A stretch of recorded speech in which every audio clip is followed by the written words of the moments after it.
위염에는 가장 좋은 음식이 입니다. 네? 위산이 적게 나오기 때문에 소화가 안 되는 거거든요. 아, 근데 들어가면 위산 분비를 촉진시켜요. 그럴 것 같아요. 그래서 위장의 혈류량이 증가하고 위장의 힘이 세져요. 그래서 소화가 더 잘 되고.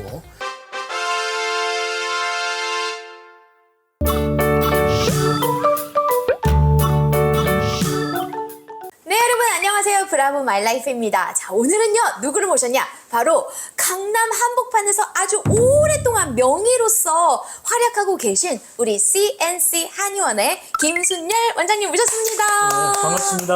원장님 안녕하세요. 네. 원장님, 제가 진짜 이 강남 한복판에 이렇게 오래 사실 한의원을 운영하기가 쉽지 않으셨을 건데 라는 생각을 했거든요.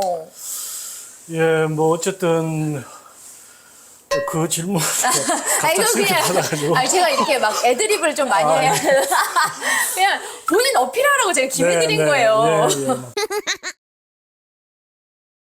강남에서 하든 시골에서 하든 환자 보는 것은 다 똑같습니다. 역시. 그래서 환자분들이 쉽게 찾아오실 수 있도록 제가 이제 교통이 편한 곳으로 온 것이죠.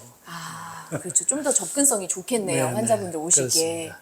오늘 정말 평소에 여러분들이 많이 궁금하셨을 법한 질문들 제가 쏟아내도록 하겠습니다. 자, 먼저 우리 소화와 관련해서 사실 소화 잘 안 되시고 좀 그것과 관련된 문제 겪고 있는 분들이 많으신데 네네. 이게 급성위염 말고도 항상 다 꾸준히 만성위염이 있어 이러신 분들이 제법 있으시거든요. 네네. 위장 기능 떨어뜨리는 뭐 이유, 원인 이런 게 있을까요? 그 위장병 때문에 오시는 분들 중에 한 반 정도는 네. 내가 위장병이 뭐 한 30년 됐다. 50년 됐다. 이렇게 어릴 때부터 있었다고 말씀하시는 분들이 굉장히 많거든요. 네네. 그러니까 체질적인 요인이 아주 많습니다. 그래서 한 번 위장이 약한 사람들이 갑자기 좋아지는 경우는 잘 없는 것 같아요. 꾸준히 계속 탈이 나는 경우가 많고요.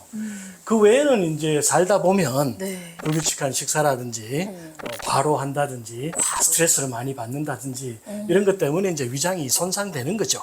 근데 과로하는 거랑 위장이랑 관련이 있어요? 이제 과로를 하게 되면 온몸에 이 스트레스를 받고 노폐물이 쌓이잖아요.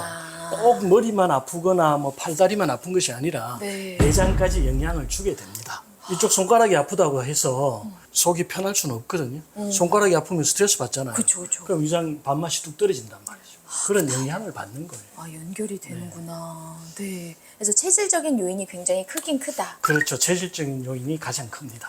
그렇구나. 그러면 혹시 저희가 뭐 여러 가지 일정 때문에 병원을 꼭 가지 못하더라도 혹시 만성 위염을 좀 완화시키거나 위염에 좋은 음식 뭐 이런 저희가 일상생활에서 할 수 있는 거 이런 게 좀 있을까요? 그렇죠. 위염을 완화시킬 수 있는 음식이나 생활 습관 같은 걸 말하기에 앞서서 위염을 유발하는 원인을 알아야 원인, 네. 그것에 대처할 수 있겠죠. 네네. 위염을 유발하는 제일 큰 원인은 과식이에요. 음식을 많이 먹으면 위장에 탈이 납니다. 왜냐하면 위장도 하나의 기계거든요. 그렇죠. 자기가 처리할 수 있는 능력 이상의 음식이 들어오면 탈이 나게 돼 있어요. 네. 그리고 손상이 마모가 오죠. 마모도 기계를 와요. 계속 쓰다 보면 마모가 온단 말이에요. 네. 그래서 나중에는 위장이 얇아져요. 위장이 얇아지면 그걸 위축성 위염이라고 합니다. 네. 그렇게 이제 위장을 너무 혹사시키지 말자 하는 것이 이제 제일 중요하고요. 그다음 두 번째는 이제 술이죠. 술. 네, 음식 중에는 술이 제일 나빠요. 뭐 맵고 짠 음식도 나쁘다고 하는데 네. 실제로 술이 제일 나쁩니다. 위에는 예, 위장에 술이 들어오면 이 알코올이 위장을 보호하는 점액을 씻어내 버립니다. 그래서 위장이 음식이나 독소에 직접 노출이 돼요. 네. 그러니까 바로 염증이 생기거나 궤양이 생기거나 하는 거죠. 그래서 술 안 먹는 게 좋고 또 술이 2차적으로는 이 간 기능을 저해시키기 때문에 위장, 소장, 대장의 혈액이 전부 간으로 올라가거든요. 네. 모두 모여서 간에 가서 영양 흡수하고 소독하고 해독한 다음에 심장으로 간단 말이에요. 그리고 전신으로 퍼져요. 그렇게. 예. 근데 간이 나빠지면 올라오지를 못하잖아. 네. 그럼 정체가 되겠죠, 여기. 정체 여기에 그렇죠. 머물러요. 정체가 되니까 소화가 안 되고 위장도 안 움직이고 뭐 대장도 나빠지고 치질도 생기고.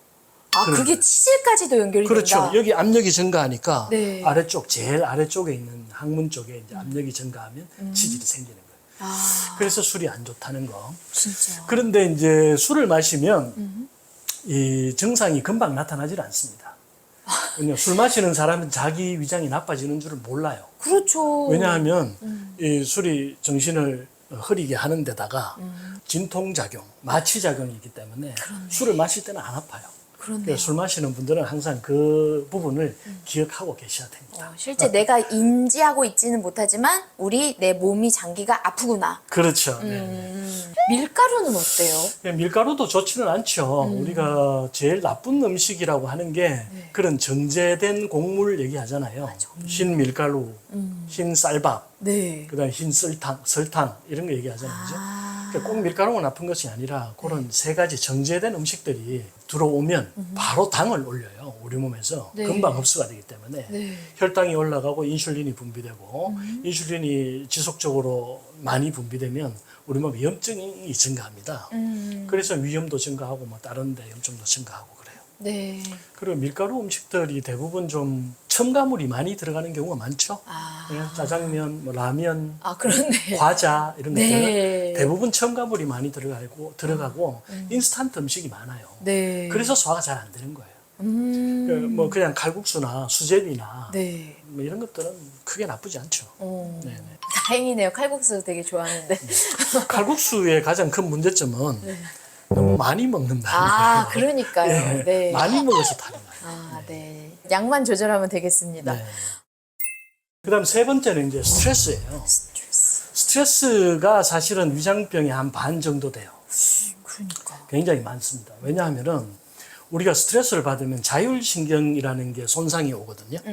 열 받으면 왜 뚜껑 열리고 얼굴 붉어지고 주먹에 힘 들어가고 심장이 막 뛰고 그러잖아요. 그렇죠. 그게 교감신경이 흥분되는 거예요. 교감신경. 교감신경이 흥분되면 뭐 영화에 아드레날린 이런 영화도 있잖아요. 네네네. 막 뛰어다니는 거. 네. 아드레날린이 분비되거든요. 그럼 사람이 흥분을 합니다. 그래서 아까 얘기했듯이 이 흉상부 위쪽으로 피가 막 솟구쳐요. 그러니까 눈도 밝아지고 막 귀도 밝아지고 그게 심해지면 두통, 어지럼증, 불면증 생기고 화나고 이렇거든요. 네. 대신 위장은 멈춰요. 스트레스 받으면 위장 멈추잖아요. 사랑하는 연인과 밥을 먹으면 뭘 먹어도 맛있잖아요. 네. 그럼 종류가 뭐 중요하겠습니까? 네, 네. 뭐가 들어간지도 모르잖아요. 네. 그런데 직장 상사랑 밥 먹으면 바이어랑 밥 먹으면 맛이 납니까? 그죠? 긴장을 하면 위장이 멈춰요. 그래서 소화력이 떨어지는데 그런 게 이제 일회성일 때는 지장이 없는데 연속적으로 매일매일이 삶이 이제 고달프거나 스트레스 연속이 되면 네. 위장이 계속 굳은 채로 있는 거죠. 그렇네. 위장이 굳는다는 것은 위장에 피가 잘 안 돈다는 걸 뜻해요. 피가 안 돌면 위장의 손상이 가중되고 네. 회복이 안 되는 거죠. 그렇네요. 그 위험이 계속 진행이 되는 거예요. 그래서 스트레스가 제일 중요하다. 그렇네요. 체력적 요인도 있지만 과식, 술, 스트레스를 우리가 좀 어느 정도 다스려야 그렇죠. 된다. 네네.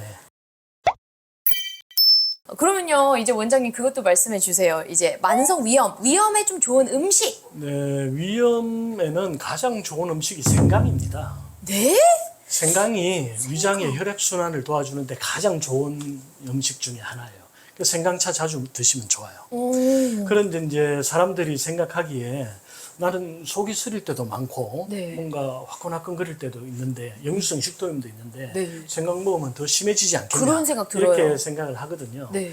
근데 우리가 위장에 염증이 생기면 첫째 아주 급성 위염을 제외하고 만성에 빠지면 위산도 많이 나오지 않습니다. 위산이 적게 나와요. 위산이 적게 나오기 때문에 소화가 안 되는 거거든요. 근데 생강이 들어가면 위산 분비를 촉진시킵니다. 그럴 것 같아요. 그래서 위장의 혈류량이 증가하고 위장의 힘이 세져요. 그래서 소화가 더 잘 되고 그 다음에 우리가 이제 위산이라는 것이 염산이잖아요. 이게 굉장히 강력한 산이거든요.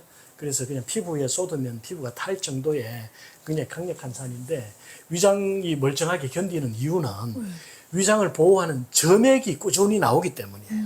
그 점액이 위장을 보호하고 독소로부터 보호하고 위산으로부터 우리의 위를 보호해 주는 거거든요.